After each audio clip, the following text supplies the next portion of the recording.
Praise the lord.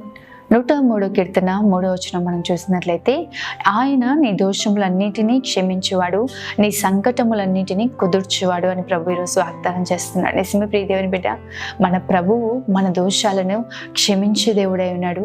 మన బలహీనతలన్నిటిపైన మనకు జయాన్నిచ్చి మనం నిలబెట్టే దేవుడై ఉన్నాడు. ఈరోజు ఏదో ఒక పాపం నిన్ను వెంబడిస్తూ ఉందేమో, పాపము, అపవిత్రత దేవునికి ఆయాసకరమైంది, ఏదైనా ఏలుబడి చేస్తుందా ప్రియ దేవుని బిడ్డ? ఆ పరిస్థితుల నుంచి బయటికి రాలేకపోతున్నావా? ప్రభు వైపు చేతులెత్తి కన్నీరు కార్చి ప్రభువుని ప్రార్థించు. దేవుడు నీ పరిస్థితులన్నిటి నుంచి నిన్ను విడిపించగలిగిన దేవుడు.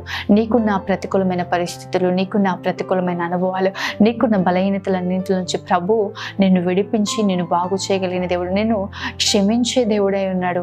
లోకంలో మనుషులు ఎవరు నిన్ను క్షమించకపోతుండొచ్చు, కానీ ప్రభు నిశ్చయంగా నిన్ను క్షమిస్తాడు. ప్రియ దేవుని బిడ్డ, మన పాపాలు మనం ఒప్పుకునేలా ఆయన నమ్మదగిన వాడు, నీతిమంతుడై ఉన్నాడు. కాబట్టి మన ప్రతి పాపము నుండి మనల్ని పవిత్రులుగా చేస్తాడు. ఆమె. God bless you.